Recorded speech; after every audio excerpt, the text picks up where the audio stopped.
Welcome to the Phoenix music scene on TheYetiRadio.com. It's alive! The Yeti. The Yeti Radio. Powered by DavidLeeImaging.com. All right, let's get to work. 3, 2, 1. Let's do this. The Phoenix music scene on TheYetiRadio.com. Hello, everybody, and welcome to the Yeti Radio. We're going to be live in studio with REDOUBT, local band right here in Goodyear, Arizona. Going to hang out since we live in the same city. That was kind of cool. But we're going to start off with a quick song. Here they are with a song called Loop off of their new EP right here with the Yeti.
Welcome to the Yeti Radio Studio. We got REDOUBT right here in studio live.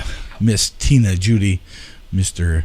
Jim Birkenkamp, and Jeremy Judy. Welcome, everybody. Thank you for having us. Absolutely.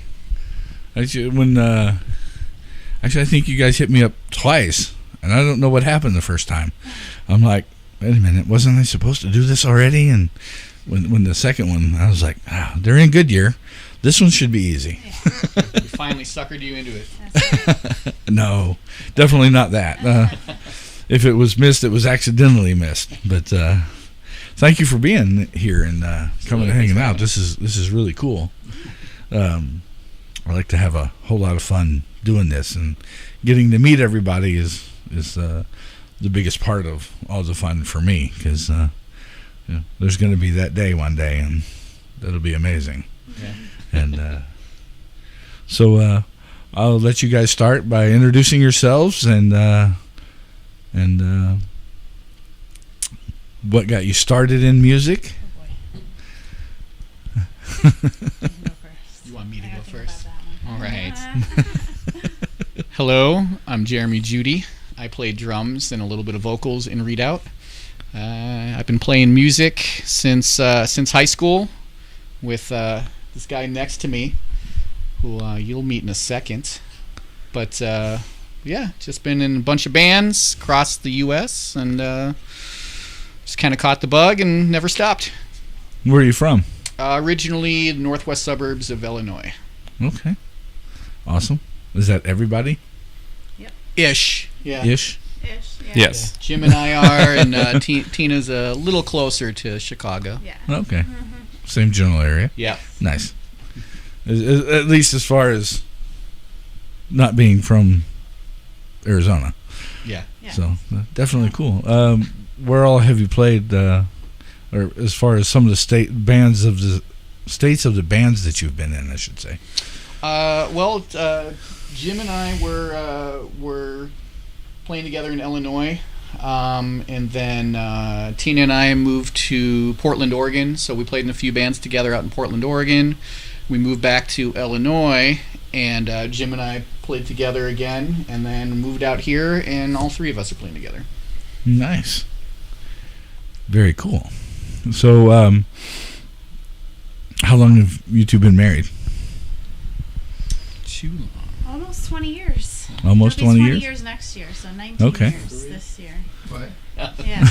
I like how you guys had to think about it I did. collectively. I was like, I'm not good at anniversaries, surprisingly, right? But no, I'm always like The first female that's not, right? Yeah, no, I'm not great with it.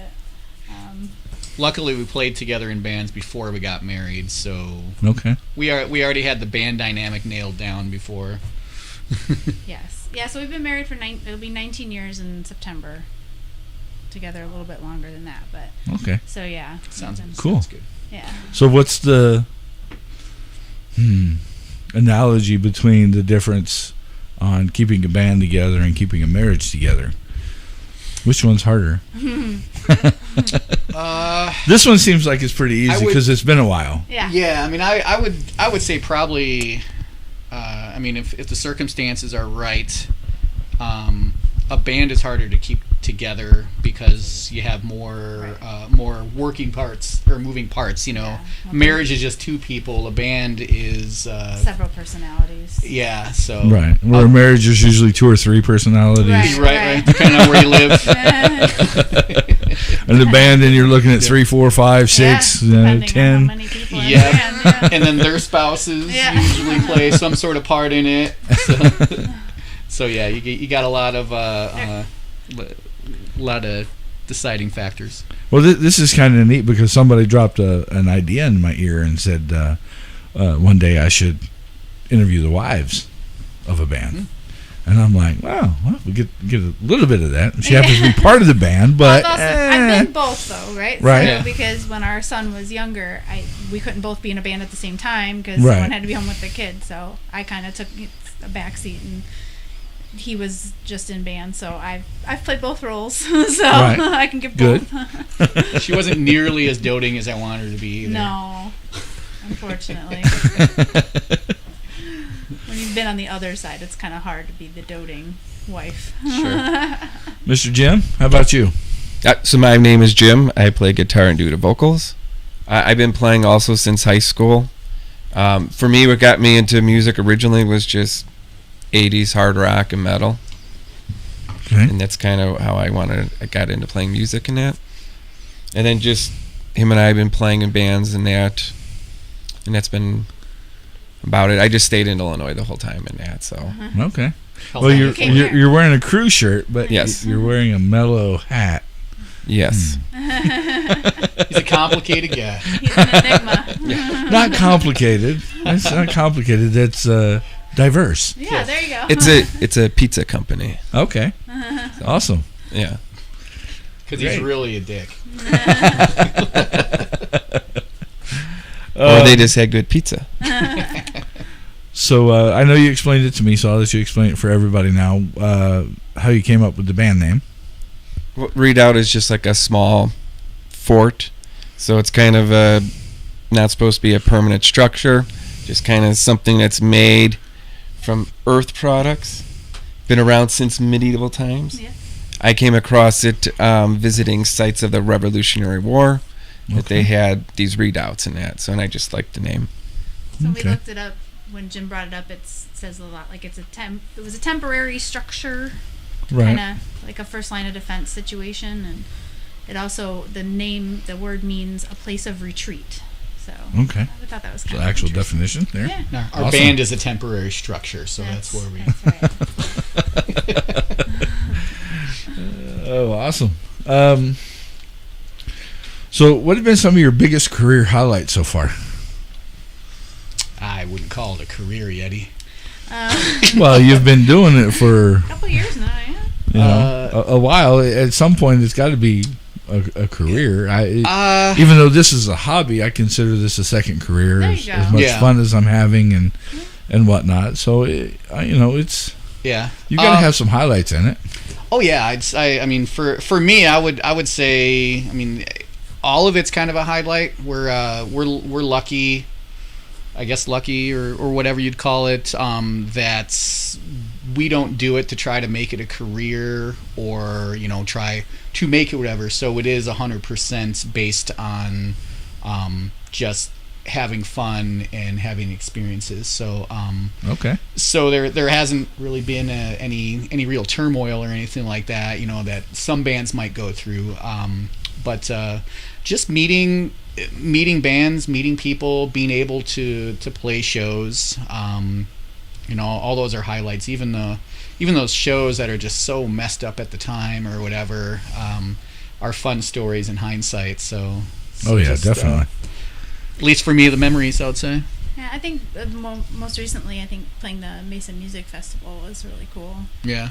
That was a cool experience to be able to do that and play with a bunch of bands we wouldn't normally play with and to people we wouldn't normally play for. So I thought that was pretty exciting. This is definitely an opportunity to pick up some more fans. Yeah. For sure. That was a good one. Good one. Very good one. Nice.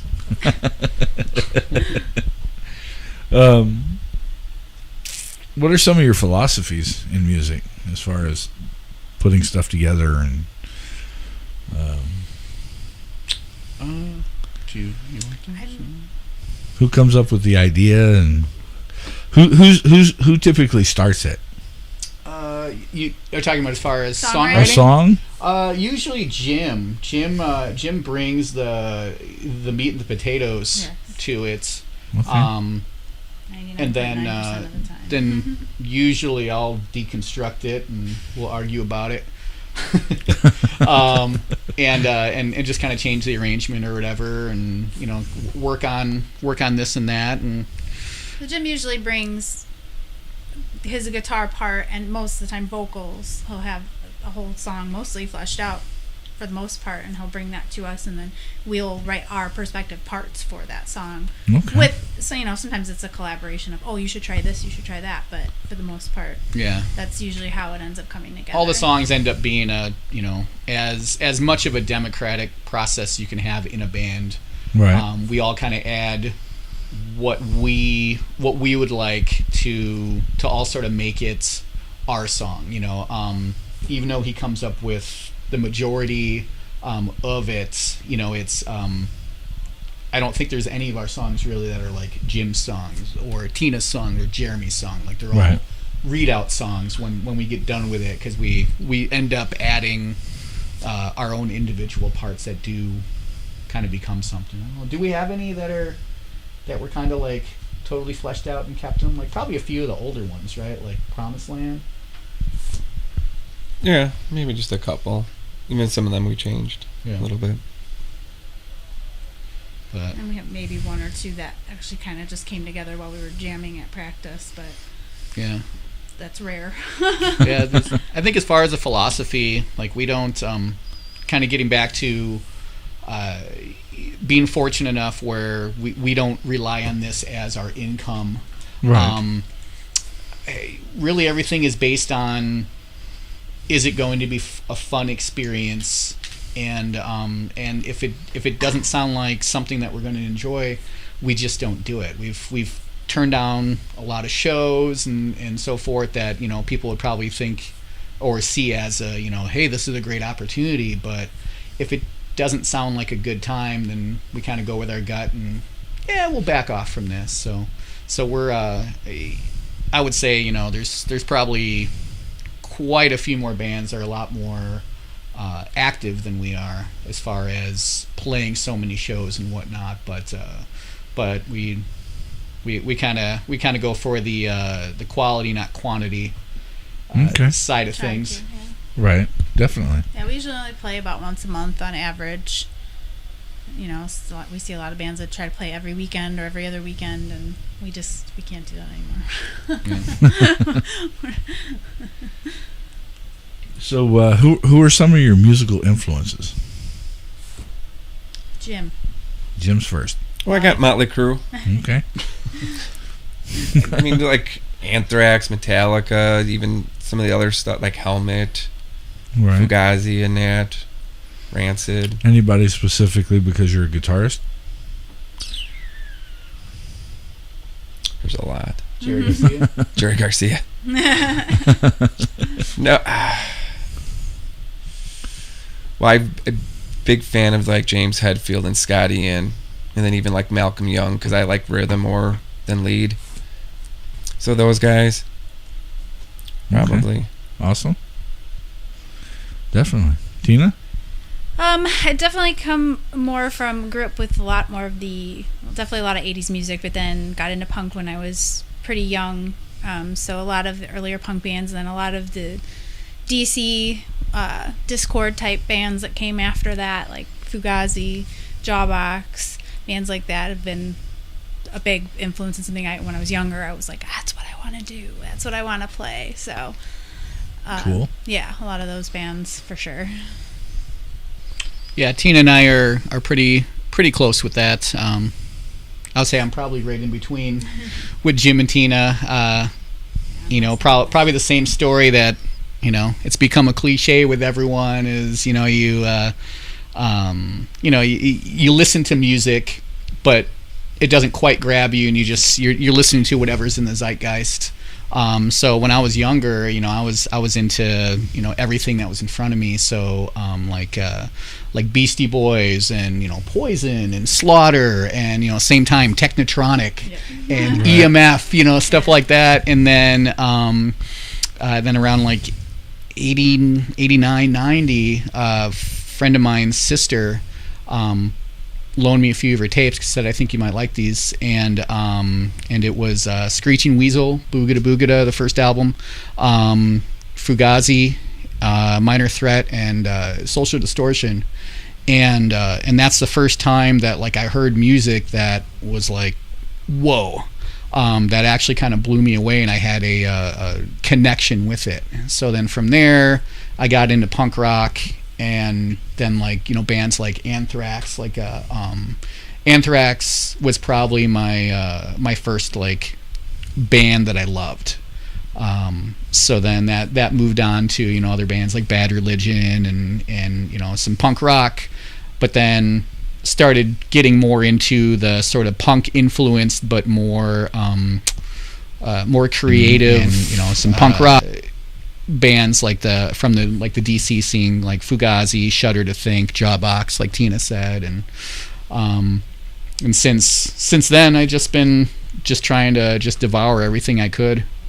Yeah, I think the band for me that was like that actually was Gene's Addiction, because I was really young and I was listening to all like the more mainstream 80s, early 90s stuff. And I remember the first time hearing Jane's Addiction, I was like, what is this? And I was like, this is insane. I love it. And I just couldn't get enough. Like, I listened to that tape over and over and over again. Yeah. I was like, this is so different than anything else I'd ever heard. Which one?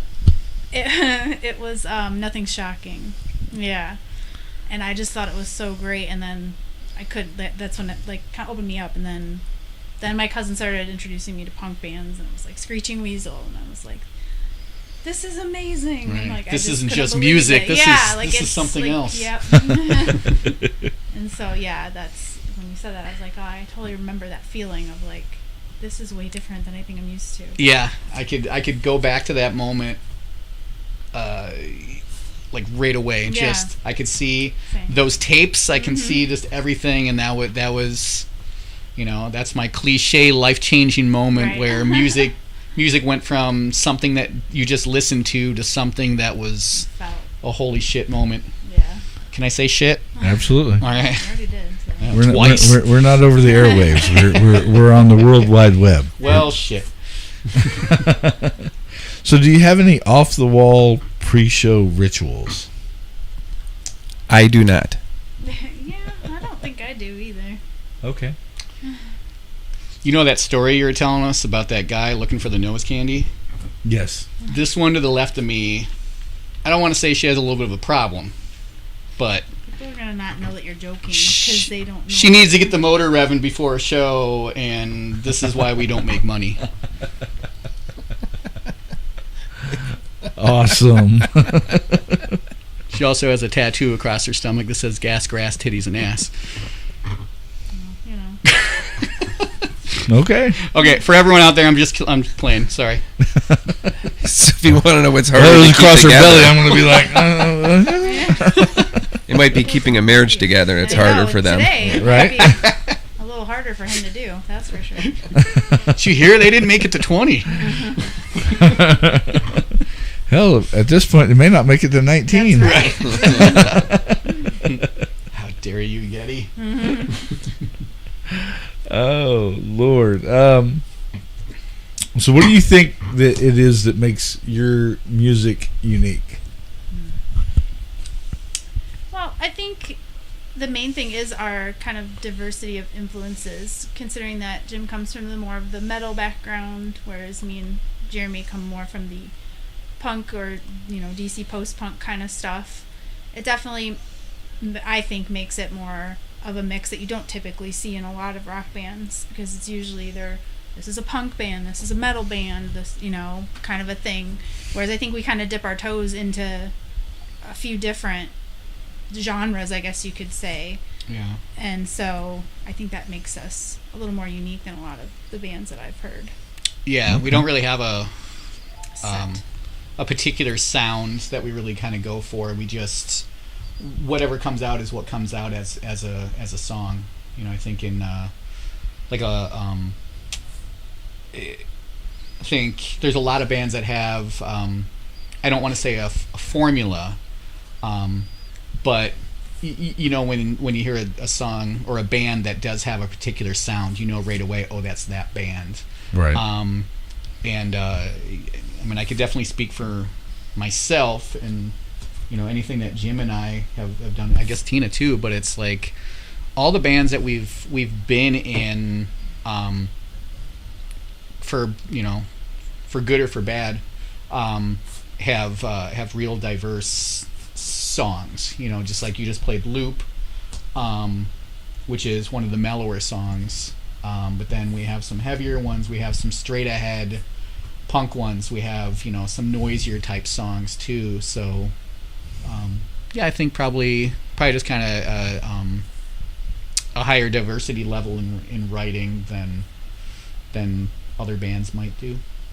Okay. Awesome. Where do you draw inspiration from for lyrics for the songs?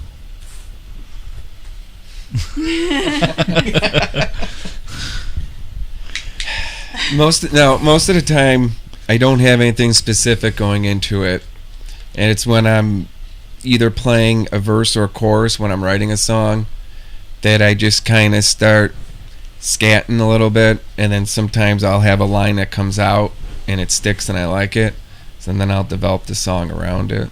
Okay. So I don't have too many songs that are specific about something.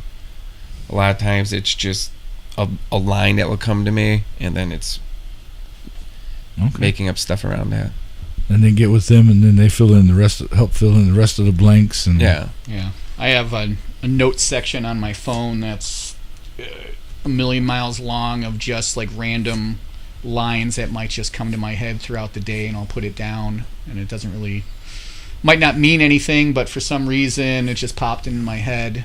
And then one day you're like, wait a minute, this might work. This one. Yeah, I've always gravitated towards music that lyrically wasn't super on the nose. I like into interpretation. Yeah, I like listening to a song and being able to get something out of it that maybe someone else hears that song and they don't get the same thing out of it. And I think it's harder to have that experience if you know exactly what somebody is talking about, especially if they're kind of hitting you over the head with it. It's less mysterious to me. So if I write something, usually I try to think of like characters and write in a third person. Otherwise, it's just kind of random phrases or whatever, and hope that somebody will be able to kind of paint their own picture of what it means. Okay. I'm not a lyric writer at all, so I have nothing to add to the conversation. But I do. That's one of the, like what he's saying is one of the reasons I really like Jim's lyrics that he writes most of the time, because I can't always tell what they're about, and I'm always just like, oh, I wonder what this is about, and I kind of put it together in my own head of what I think it's about, and I like having to do that with other bands. So I think people like that overall, like being able to kind of draw their own conclusions to what maybe the song is about or what it might mean to them. So I think that's creative songwriting. I think that's really cool. Awesome. I think there's enough songs out there about the government or whatever. You don't need to hear our take on it. Right. But if you do, you're not really going to know. That's right, yeah. You're going to be like, is this about the government? Right. I'm not sure. We all go through the similar stuff as human beings, but so... I know which one is. That's right. Jim knows. He's not telling. He's going to make you guess. Well, we're going to break for a quick intermission. Which song would you like to play for that? Inside or Intent? Let's do Inside. One of our songs? Inside. Let's do Inside. Inside. Inside. Right here. Redoubt with the Yeti. Rock.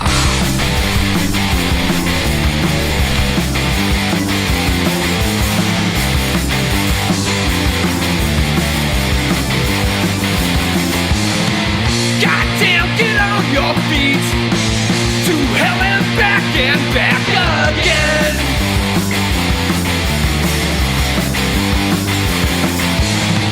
Self-doubt is all around. What you do is what you get from it.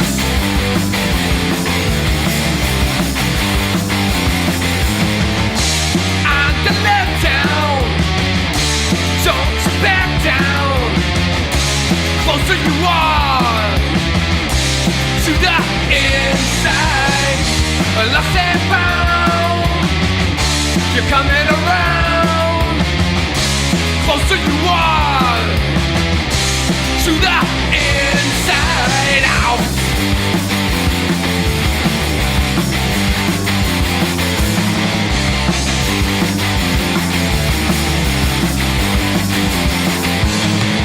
Can you give it one more chance? Lost in that place that you can't find.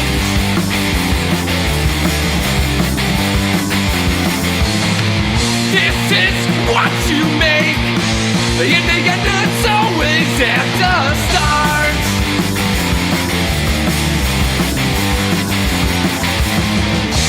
I'm the letdown. Don't back down. Closer you are to the inside. Lost and found. You're coming around. Closer you are to the end.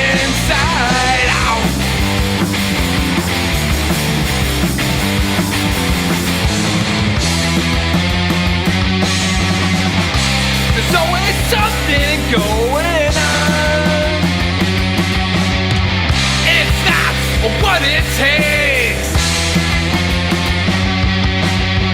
But how hard it breaks to feel that inside out. I'm to let down, don't back down.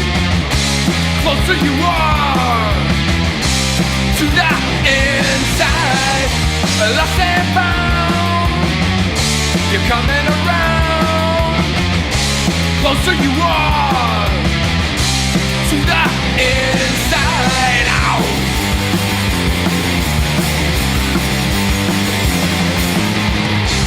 Closer you are inside. Closer you are inside out. Back at the Yeti Radio studio. Turn that down before it screams at us. Oh, boy. So what's your favorite song to perform that you've written? Oh boy, I don't think, honestly, I don't think there is one, for me at least, there's not one favorite, because it kind of depends on your mood, how things are going that night at the show or whatever. A lot of times it's the newest song, that you're excited to play, so I think it kind of changes depending on the situation, for me anyway.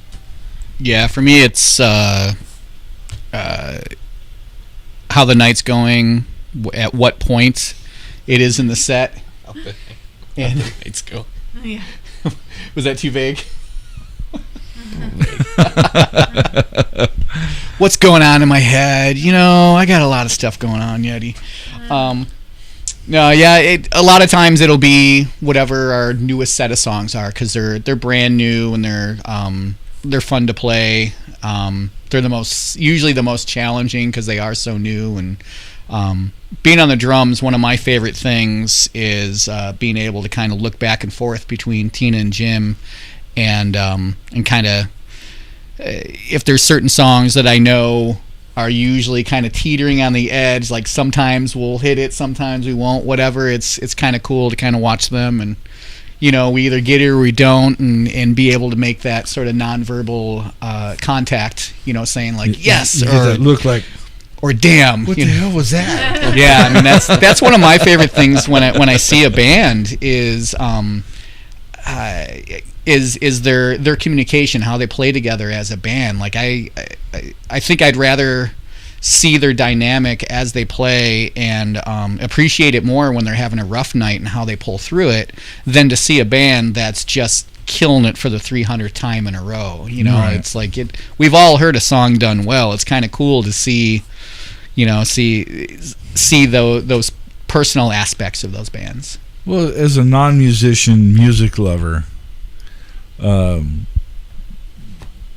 myself and people like me we understand that the recording, the CD, the studio work is perfection because of the environment that it's in. You haven't heard our stuff. We're listening to it. But the live stuff is what, because I've heard bands where their recordings were like, okay, that's all right, and then when you saw them live, it was totally different. Mm-hmm. So live it plays on obviously the popularity of a band as well. Mm-hmm. I don't know that we have anybody that's one-sided. I think most people are here. Their music's good when they record it, and when they put on a good show, when they put on a show, they put on a good show. So I don't know of anybody offhand that I've seen that's one side or the other. So yeah, very, very well-rounded around here. I would just like to say that I do have a favorite song to play live. Beauty for Ashes is my favorite song to play live. That's a fun one. Beauty for Ashes. Awesome. I do have a song that's my least favorite, which is Beauty to play live. Nice. Well, that was the next question. You have one that's difficult to play. If you ask them, that one's difficult for me. I tend to speed up a little bit. Yeah. Well, it's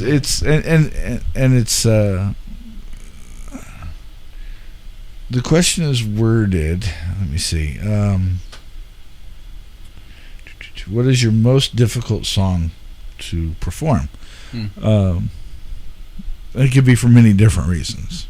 Some emotional reasons, some technical reasons. So that's, obviously it can go in many different directions, but yeah. So it's with that explanation, it's funny because when you asked the question, the first thing that popped into my head for me is a song we have called "Drowning." Is always the hardest for me to play because not because the song is hard to play technically, but because I sing a little more of a lead vocal in that song, and I'm not a big fan of singing lead vocals, so I always feel very self-conscious about it, and so it feels very uncomfortable to me sometimes to play that one. So it's not from a technical aspect, but that was the first thing that I thought about when you asked the question. Okay. It popped into my head. So. There it goes. I think probably "Fight for Me." That one. Like technically, or? Yeah, it has to be strategically put in the set because if it's too early, I'm not loosened up enough, and then if it's too late, I'm a little too worn out and getting a little stiff. So that one, like if it's not played at the sweet spot, then it is what it is. All right. Jim, do you have one that's difficult for you live? I think the only one that can get challenging is Elephant, just during the verses to lock in. Yeah. Because I'm just doing more of a straight palm mute, and so it's like him and I staying locked in. That's the one that can be difficult just through the verses and that. Yeah. Okay. Well, all of you play an instrument, and all of you sing, so that's complicated. Just watching, because I still don't know, especially drummers. You have 6 strings, you have 4 or 5, just 4, 12, 6, virtuoso. and you've got how many drum heads? 4. So being able to, I had the opportunity when I was a stagehand to assist the drum tech in putting Simon Phillips' kit together. And for when he was on tour with Toto, it was an 18-piece set. Wow.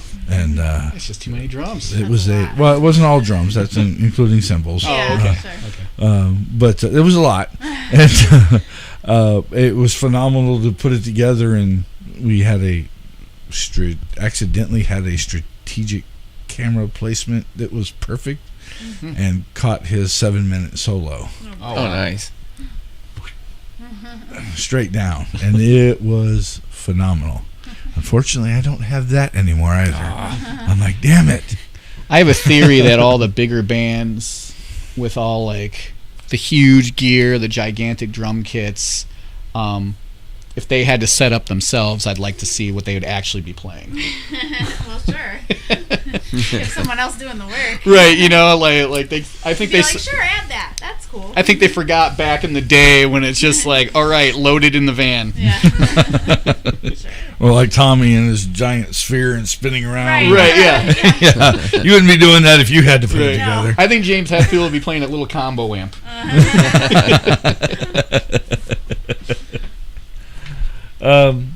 So where have some of your favorite places to play been? Because you guys have played quite a few places around the country. Been outside the country? I mean, not in a Not band. for playing, no. Oh, okay. No. If you want to set something up for us, we'll take it. I don't know. I don't know. Like when we were in Portland, there's a place called Dante's. That was a really fun place to play. Ash Street in Portland was always a fun. Ash Street was great. Yeah. I never played in Illinois, so. Yeah. You guys know I always liked, places? what was the place across from Mutiny? They closed now. Quenchers? Quenchers. Yeah. Oh yeah, that Quenchers in Chicago. That was a my fun favorite place to play. Yeah. That was sort of reminiscent of the yucca. Okay. Better Same sound. size and stuff. Yeah. Yeah, that was my favorite place to Yeah, play. that was a good place. Where's your favorite place locally? I think as a whole, at least for me, Time Out Lounge. Just because it's, at least for me, it's the most comfortable. It's just it's a unpretentious dive bar.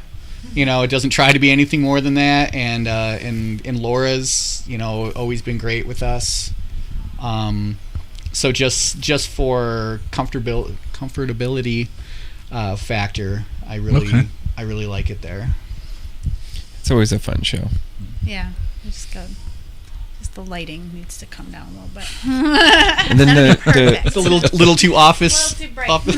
And then the place we played in Tucson, the one where we always play in February. Brody's. Brody's. Yeah. I like down that's in a lot of Tucson fun. is- We always have fun there, for sure. Okay. Yeah, quirky place, outdoor outdoor stage and sound. Okay. We always end up either playing there when it's 40 degrees outside or 110. but I would say those places are. Well, with the exception of the summers, I wish we had a few more outside venues. There's a couple down in Tucson that one. Then I'm not going to try and remember or guess, but there's another one that a couple other bands have been down to. They came back with rave reviews about down there, and then I know up here Lucy's, she just redid hers, and it's phenomenal. And I'm not familiar with that place. it's right over by the Air Force Base. They're off Litchfield and Glendale. Oh, okay. Go check it out. We're gonna have to talk. We don't know of anything on this side. Is it just called Lucy's? Lucy's Sage and Sandbar. Oh, okay. My neighbor 2 houses down, he's good friends with her, and he's got me talking to her, and I'm like, I don't do what you're talking about. I don't put shows together. I leave that for the promoters that want to do that thing.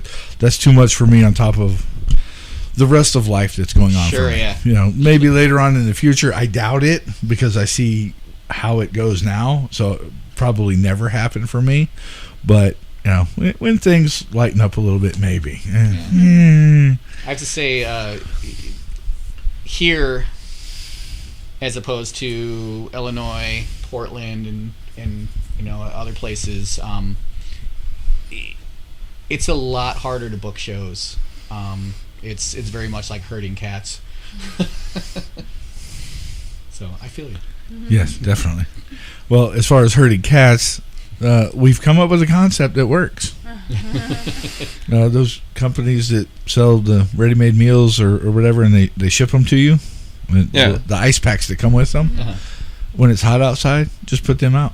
Oh. All the cats will be right there. So we just have to give those to the bands here. And Yeah. Easy peasy. Crazy. Might just So, a buddy of mine in Vegas, he's the feral cat guy in the community, and that's what he does. He protects those cats, and I had a bunch of those ice blocks, and I'm like, last time he came down to visit, I put him in a bag, shoved him in his car, and he's got some coolers that he's cut a doorway in the side, and then set up a couple of blocks on the inside, and they just go chill out inside when it's where it's cool when it's 110 degrees. Oh, that's cool. That's awesome. So definitely really awesome. That's very nice of him. I know, right? So Yes, thoughtful. he is a huge animal lover. Period. So Thoughtful and creative. I like You it. just go crawl in the box in your backyard. I got ice blocks in here. Anytime, leave me alone. if you could play anywhere in the world, any venue, Oh, good lord.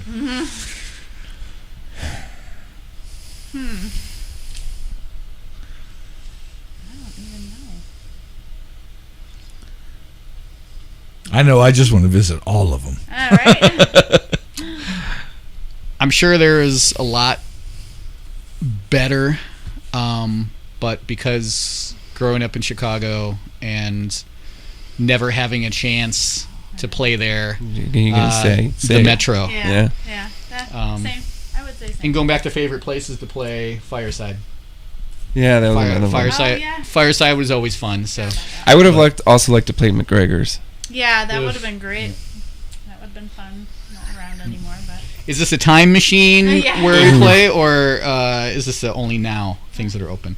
Oh, time machine it. or Oh. what was the place in DC? Black Cat. 9:30 Club or And the then Black there's Hat. Or the Black Hat, that would be pretty cool. Yeah. I mean, I guess the popular answer would be, where was the Whiskey a Go Go. that, or where were the Beatles? What was the Beatles' place? Oh, God. Drawing a blank. Abbey Making me Road. show age. No, the studio. The man, I'm drawing. I'll know it when I get in the car, but What part of the country? that was in England. Huh? In England, Oh, in England. where they started. It's a tiny little club. The Who would always play there too. Oh, God. Gonna be It's here right there. all Can you see night. it? Right? This is one word ends. Oh. Why don't you just go on your phone and look? Just make it easier.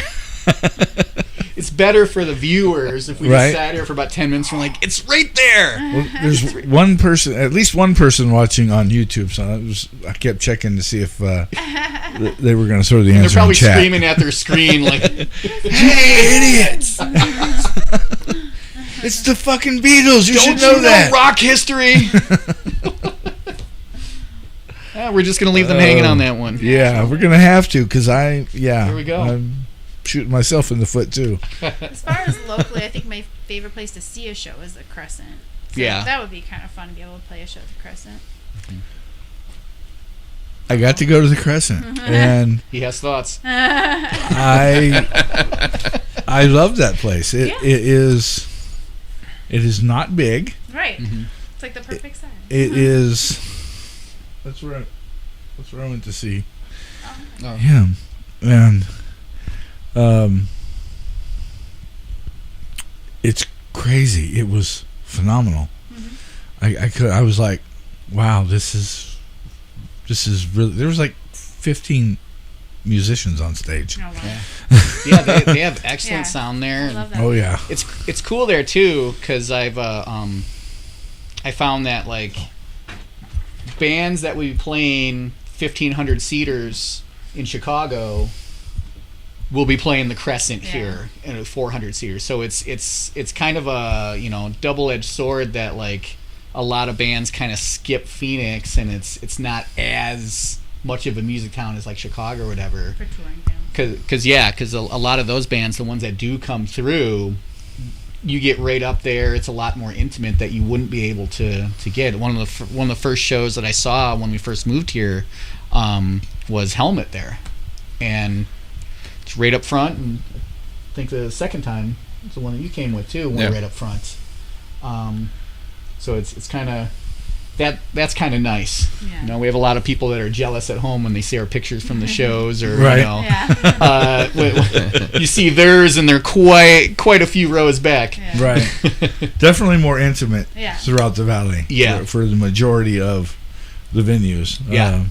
A couple of them are a little bit bigger, and Well, even the Van Buren, it's bigger, but it still feels pretty intimate. Yeah. Comparatively to the size venue it would be in other states that Yeah, the know. Van Buren is, I would say, like the equivalent to the Metro in Chicago that we're saying. Yeah, probably like what 1,500 there. Yeah, I would imagine. But yeah, same vibe. But yeah, that would be considered kind of like a smaller show.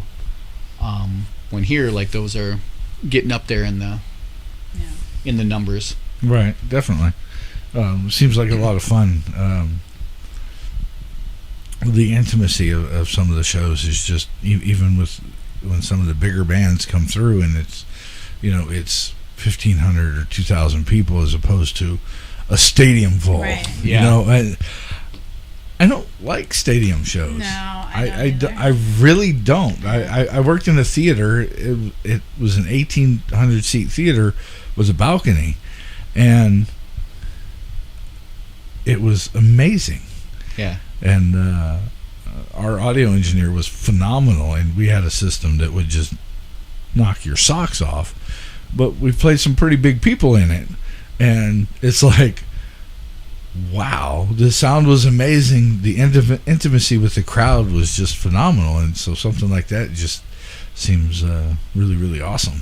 Yeah. It's more of an experience that way, right? Like we went. The one I always think about is when we went and saw Foo Fighters at Wrigley in Chicago, and like you felt so far removed from what was actually going on. It didn't really even feel like you were at a concert or a show. It was like, so, you know, where we were sitting, and I'm sure if you were right up front in the standing area, but like where we were, it was like, I just feel like I'm watching this on TV. Like, I don't even feel like I'm part of it, you know, the way you do with a smaller show. Well, I was curious, so I looked it up. One of the biggest shows in history as far as physical attendance. I want to say it was Elton John. And the numbers were just ridiculous. And I'm like, how? All right. Okay, you can say you were there. Yeah. Right. You know, but if you were the guy in the back, you ain't seeing shit. Right. Yeah, exactly. You're going to go buy a T-shirt, go home. You have time-delayed monitors, so it's not even like you're actually listening to it. Right. It's funny, too, because I think, you know, kind of... I mean, I guess, you know, I would say growing up in the 80s, 90s, but we're more 90s when we started hitting shows. But I think we were kind of spoiled because there were so many bands in the 90s, so many amazing bands, and getting to see them for, you know, $5 at a club with 15 people there, you know, or whatever, that I think it's a lot harder now to be able to do that, and you get spoiled. You know, I know now when I go to a show, like I can't go to a show that isn't a small club show because it doesn't feel like a show. I want to be close to the band. I want to be able to talk to the band after the show and, you know, buy some merch from that band and whatever. And that's something that I think a lot of people don't even know is a thing. And I always try to push, like, you know, these bands, you know, us, our friends' bands, whatever, were, you know, those bands that you love that you're spending $500, $1,000, whatever, to see them 300 feet back on a monitor.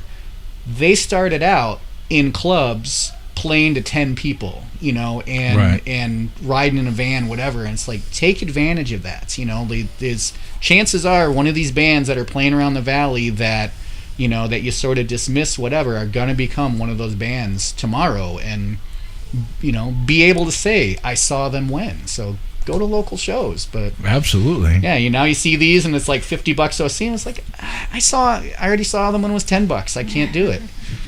Yeah. All of those are local, and all of those are signed. Yeah. One day. Yeah. You know? And somebody's college fund right there.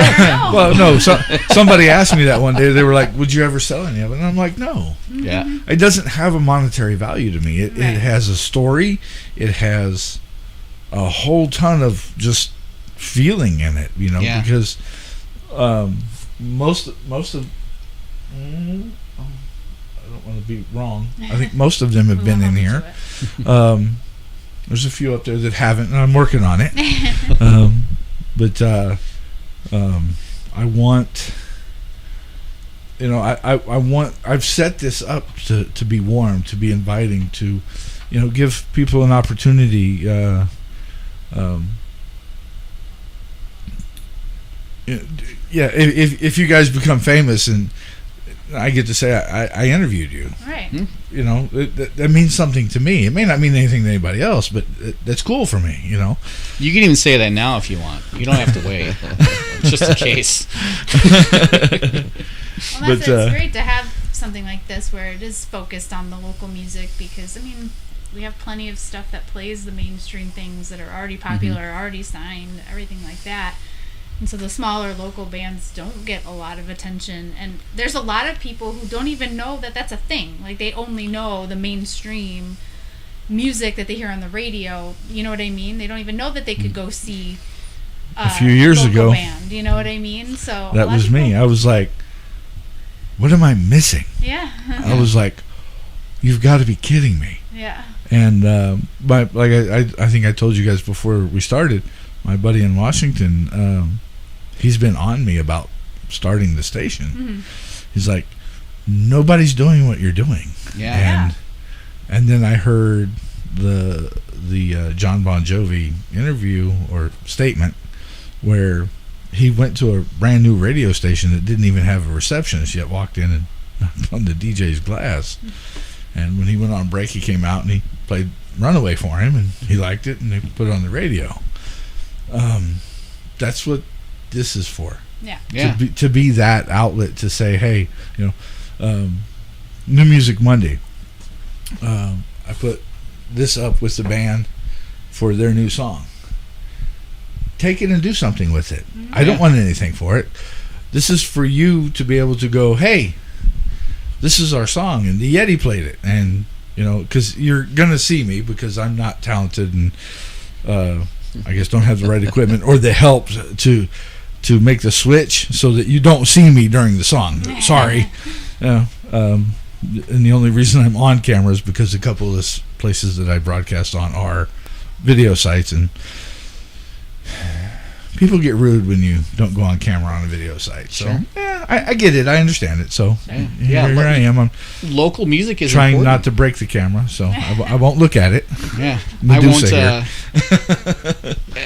I won't mention the name of it, but there's a local show here that has local bands, and we sent in our stuff, and we've been turned down a million times for a bunch of different reasons. The first one was it didn't sound professional enough. The next one was, I don't know, the timing feels weird. I don't quite know, like stuff like that. And it's like, all that stuff aside, it's not supposed to, like if you can get it to sound like it came from $1 million studio, great, but that's not the idea. It's to showcase local bands and to sort of hold it at this thing where it's like, if it doesn't sound like, XYZ of this, then we're not going to play it. Defeats the whole purpose. Yeah, there was a show, a local show in Chicago that's been going strong for 30 years. And shout out to James Van Osdel. But he played everybody. It didn't matter what the genre was. It didn't matter what the recording was, because that was showcasing the local music. And in here, the local shows, the showcases are a joke, because it's all about what they want to hear or what they expect a local band to hear, instead of showcasing what is the local talent, and it's sad, because it's almost like it's missing that opportunity. Here's a good time to take a snapshot of what is happening in the scene, and you're thrown it away because it doesn't sound like the top 40 stuff that's on there.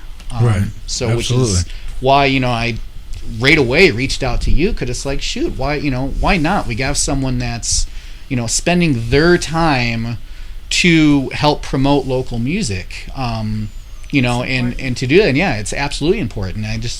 I want to thank you again for having us. That's, you're welcome. It's awesome, and it's a thank you pleasure for to what have you do. Thank you for accepting and joining, because it's just a blast. And I know the story. It was the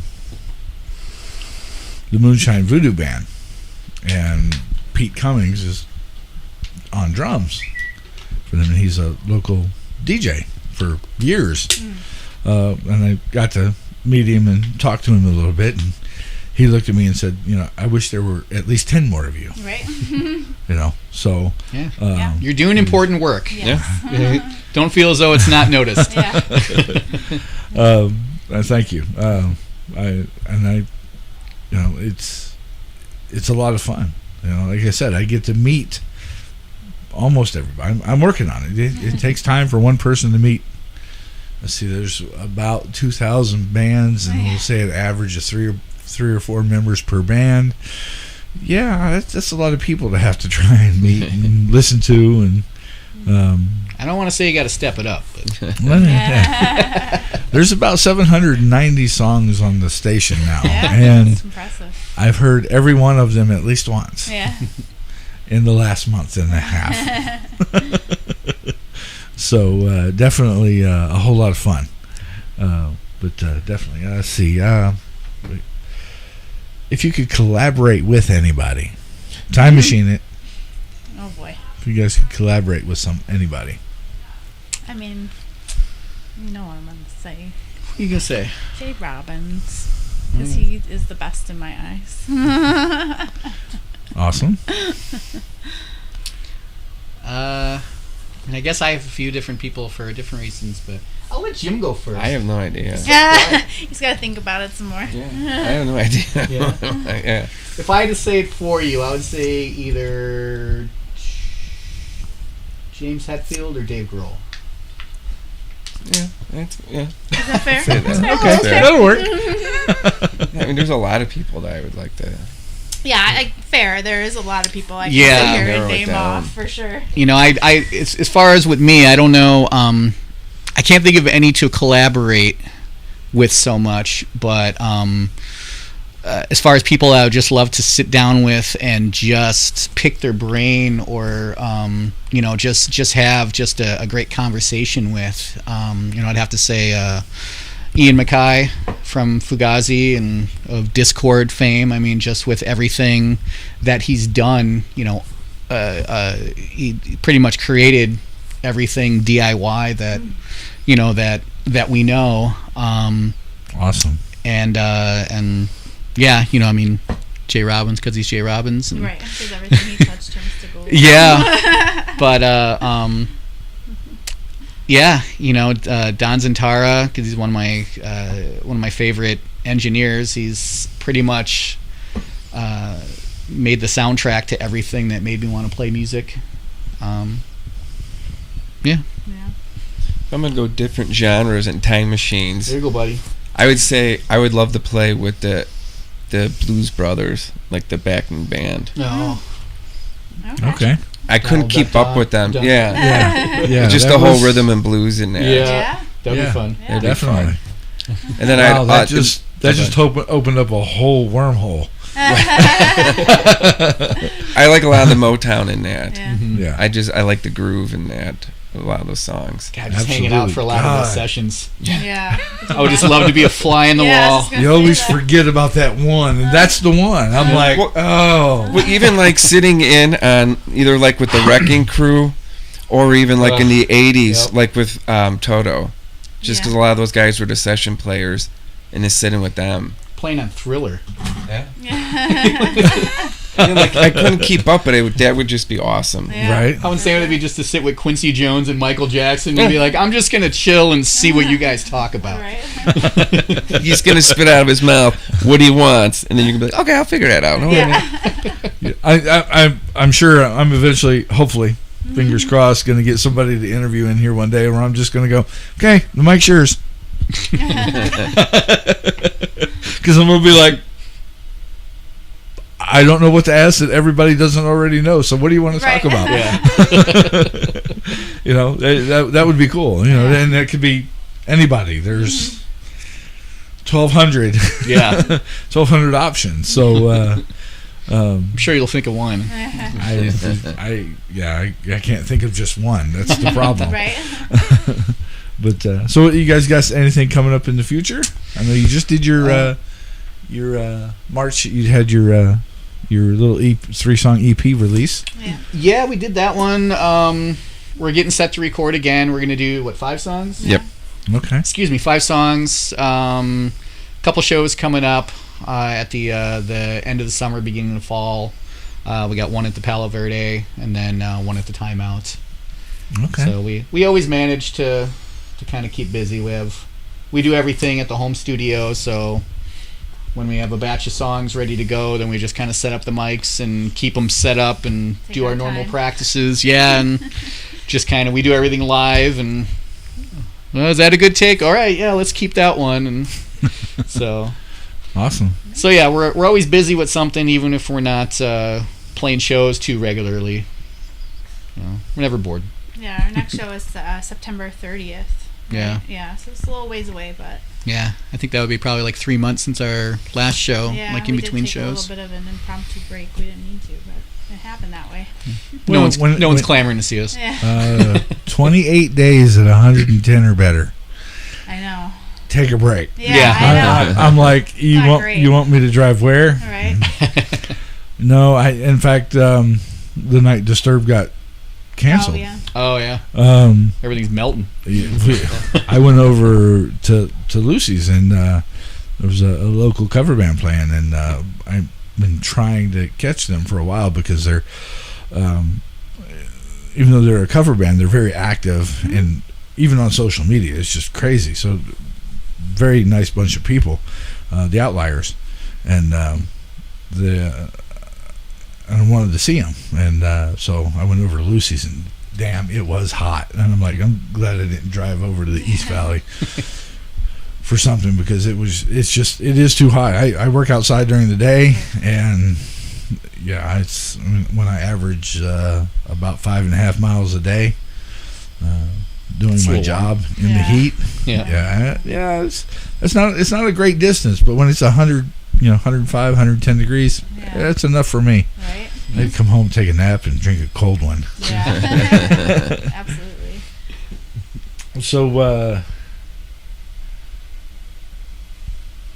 I always try to change it a little bit, because everybody gives the best advice for the, one for the old Gipper, or never give up. But is there anything out of the ordinary with that somebody has given you as far as advice to keep driving in your music? I don't know. I can't really think of anything that someone has said to me that have been like, I don't think I can't even really tell you like who exactly said it, but the one thing that sticks out in my mind is just make sure you're doing it for you, like not trying to do what you think people will like, not or for any kind of recognition, but like doing what you actually want to do, and what speaks to you. Because we know some people, or have had conversations with people, other musicians that are always trying to figure out the formula to get their band or their stuff listened to or popular with people, or and I get it. There's people that really want to make a living. They want to be the next big thing, and I appreciate that too. But like, it still needs to come from a place of authenticity. Like, it has to be authentic for it to work, no matter what it is. Yeah. So people can see through bullshit. Yeah.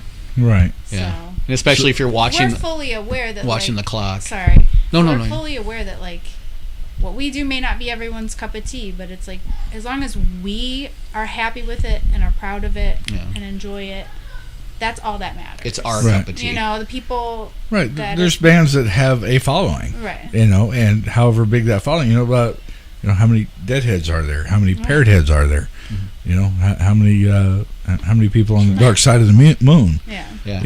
Are they in the millions, or are they just in the few hundred thousands? Right. Yeah. So I think that's. Oh, I'm sorry. No, it's just there it went. Yeah, I know. This is what happens. I think with a lot of bands too, like that's why bands sort of fizzle out. Is because they're whether they realize it or not, they're kind of watching the clock, and if you're not doing it because you want to do it, and you're not doing it because this is this is what I want to do, if there's that element of, well, we have to do what people like, if those people don't happen to grab on quick enough,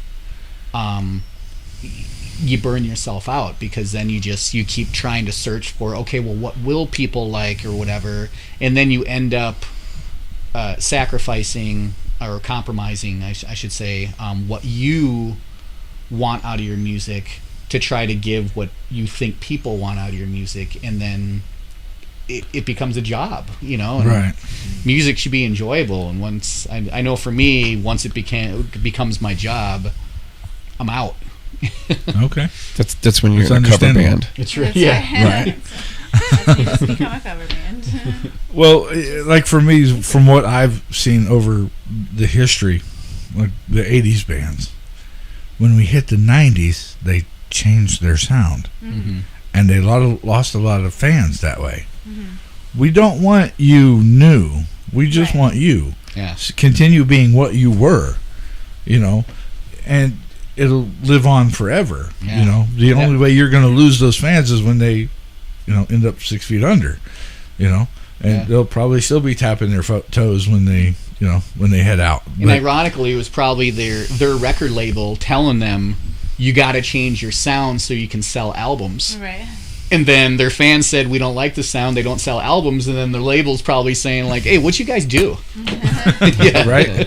Get the boot then. Yeah.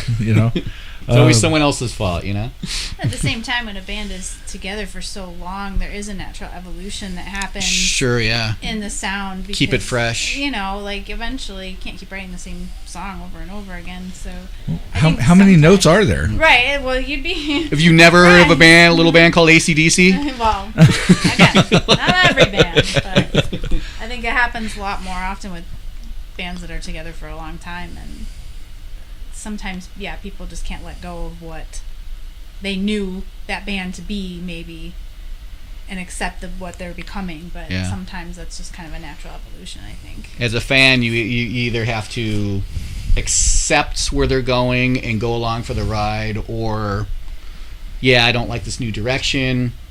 I'm going to find a band that I do like now. But, I think to be a band and to change what you're doing to try to zig and zag and find the current trend, you're already destined to kind of fizzle out. And that's come up in here before, and in fact, Tommy Gibbons. I make my music. Right. If they like it, great. If they don't, sorry. Yeah. It's this is what I do. This is me. Yeah. There's an audience for everybody. Yeah. It's just a matter of them finding it and you finding them. Well, yeah, and I mean, it's if you don't like the album, doesn't mean you have to stop liking the band, band or the guy. Yeah. Well, there's plenty of bands that we like that they have an album or two. You're like, I don't like that wasn't great. Yeah. Better luck next time. Yeah. Sure. I'm still gonna go back and listen to the other ones. I still appreciate that they tried something different. Yeah. Yeah. As far as not just doing it for the fad, but doing it because they wanted to try something different. Yeah. Yeah, and you're a musician and see it from that aspect. Whereas the fans and the non-musicians are, this is what we expect. Sure. And not for me. I'm fairly open-minded. I'll take what you give me as is, and I'll either run with it, or if it's just not good, then I won't. But for me, I'm okay for change, because evolution. Yeah. Look at evolution over the last 100 years. Just in this country, it's insane. So to be those people that are stuck in their eras that won't come out of them, right? You're missing. Yeah, you're missing a out. lot, exactly, a ton. But that's what they prefer. Okay, I don't knock them for being that way. Sure. That's them.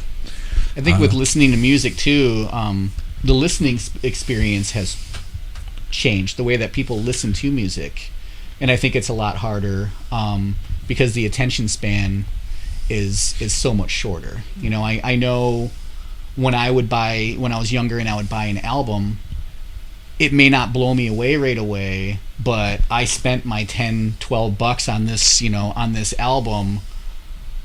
I just wasted my money. I'm going to listen to this thing, and it might take make myself like it. It might take 3 or 4 spins it to may kind grow of, on you. Kind of be like, oh, okay, I get what they're doing. But now with every song that's ever been written at your fingertips, you're given 30 seconds, to your average listener to blow them away. Otherwise, they're like, next. So it's almost impossible. To have that relationship or that experience with an album. I listen to albums like you hear a song end and you could hear the next song in your head because you've listened to that album so many times, and that order means something to you. And now it's just kind of songs are just songs. So it becomes a lot. It's a different experience, I think, too, which makes it rough. Definitely. Well, you guys are working on a 5-song EP. You got a couple of shows coming up. Anything else going on? Anything crazy going on in the future? God, I hope not. No, nothing crazy.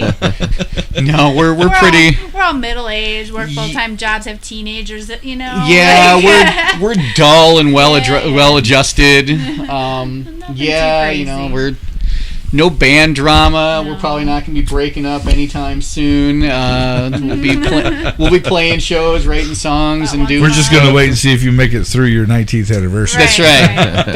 That's right. That's the only thing That's touch right. and go right now. I know. I don't even know if I'll make it through tonight. Well, it's been an honor and a pleasure to have you guys here, and thank you very so much. Thank you. It's been to be here. Thank you so much. Yeah, And it was a blast. I told you on IG, it's just going to be fun. It's just going to be amazing.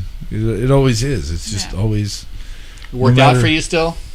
Still feel the same once Yeah, now that it's You're over. good. once you got through it, the light at the end of the tunnel? There's never any doubt that anything or redoubt that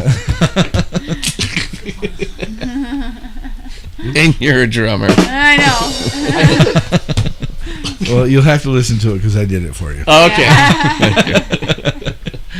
But It's got production value in there. That's right. It's just a whole lot of fun to have everybody, and I can't wait to get more. I think I've only got 3 more that are coming up, and some people just aren't responding. And Yeah, and that blows me away. I mean, it's if you care about your band and whatever. I mean, it's essentially free promotion. Yeah. I mean, if Yeah. you break it down, like, why not? But Yeah. yeah, and it is what it is. I don't get offended by anything. One band's like, "Hey, it's cool. I'm not losing any sleep over it." Yeah. When you holler at me, I'll let you know what's available, and you can pick, and we'll go from there. Right. And if you don't get back to me, I'll move on to the next one. There's a lot. Yeah. And I'm hoping to get some of the heavy hitters. No, not even. I don't care who, but the ones that have been kind of somewhat, I don't want to say negative, but and not really been against either. Just on that side of the fence, and get them in here, and just we're here to have fun. That's it. That's all it is. Yeah. I'm not, and I've told I'll never ask anything from a band. I don't, this is it. This is what it's about. This is having fun. If I never make a penny, well, I can't say that now. I've made, I think, $20 now. Made a 30 $10 tip and 2 $5 tips. I think I've gotten on when I was doing the Twitch thing. I still am, but nobody comes over there anymore. So, but it's not recorded over there anymore either because they got sideways. And ever since the station went up, I'm officially licensed, so it doesn't matter anymore now. But they still like to send me emails, and I'm like, okay, we'll undo it, and I'll still stream there, but it's just there because I can't get the one site that I want on it without paying for the Restream service to get custom. And again, hopefully something happens. Maybe I win the lottery and I get enough that I can just set everything up and go boom. Sounds like a whole to-do. Yeah, it's a whole to-do thing, and I just, because there's a lot of good people on some of these other sites that are less focused on things other than music.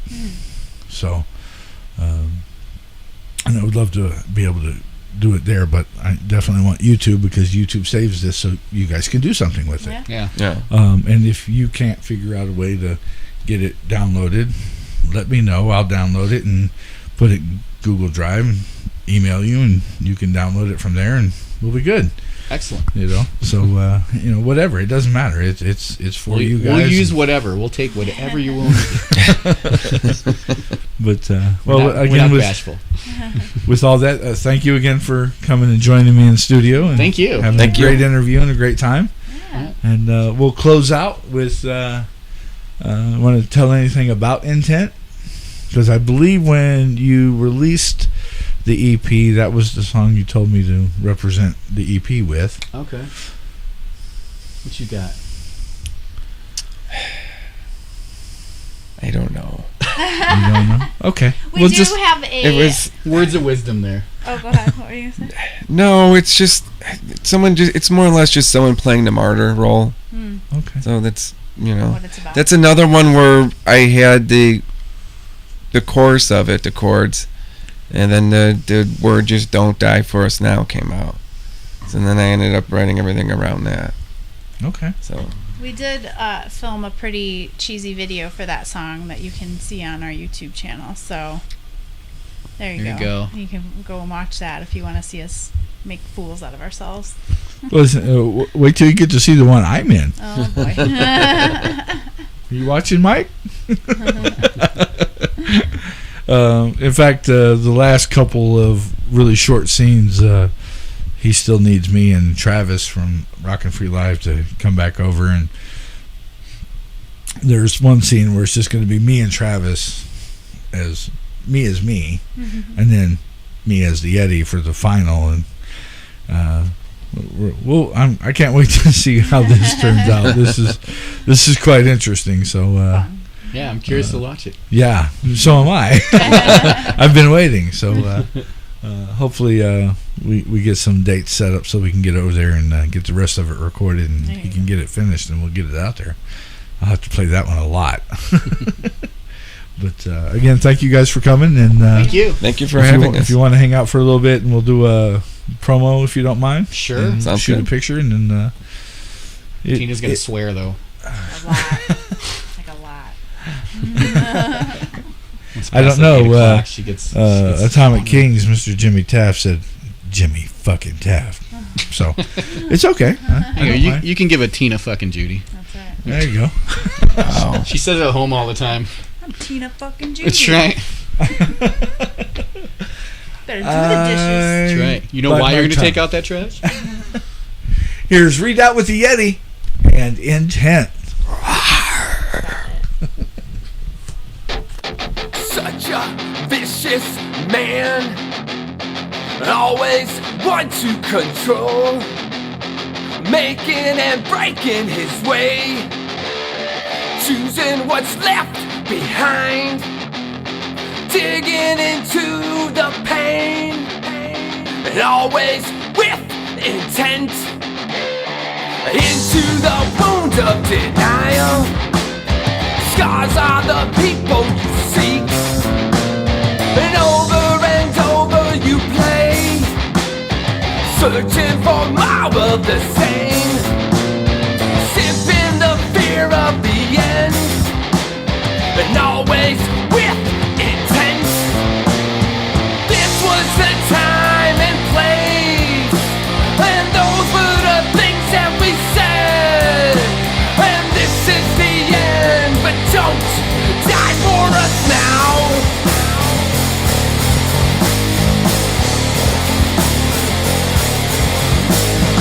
It's not what was said, but how much can you stand? Sun breaks the cold, and darkness steps aside. The water flows through the land, and always with intent. This was the time and place, and those were the things that we said, and this is the end, but don't die for us now, and don't die for us now, and don't die for us now, and don't die for us now, and don't die for us now.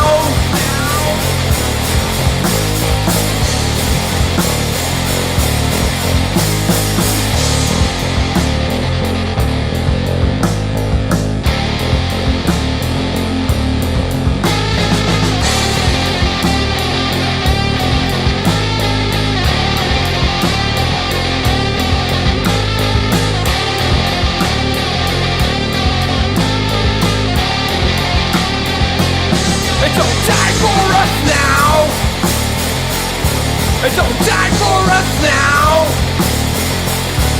don't die for us now. And don't die for us now. And don't die for us.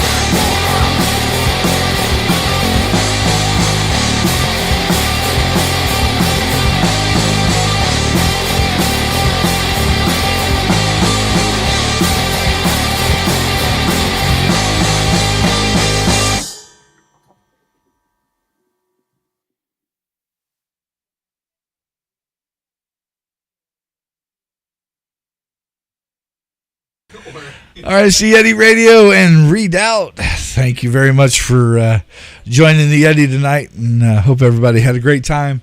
Don't forget, you can check the Yeti Radio out on YouTube and Twitch for live shows, which is New Music Mondays at 8:30, and then whenever the interviews are, because it's up to the bands when they decide to want to come in and hang out. So, but you can also listen to it if you don't want to look at my ugly ass on camera.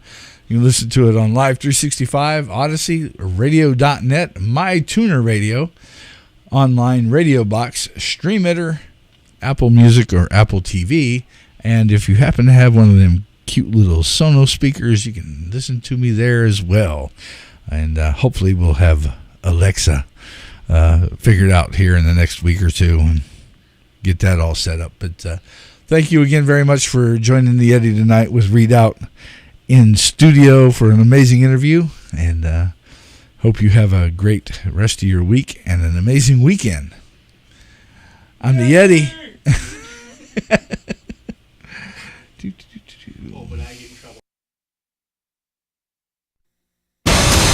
The Yeti. The Yeti. The Yeti. Oh, yeah. Hey, baby, you looking hot tonight?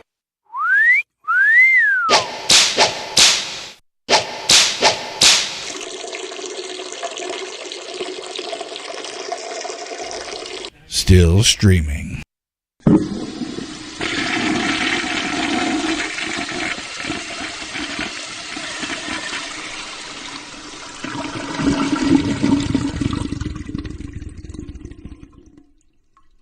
TheYetiRadio.com. We sell our margaritas, not sidewalks, on the Phoenix music scene.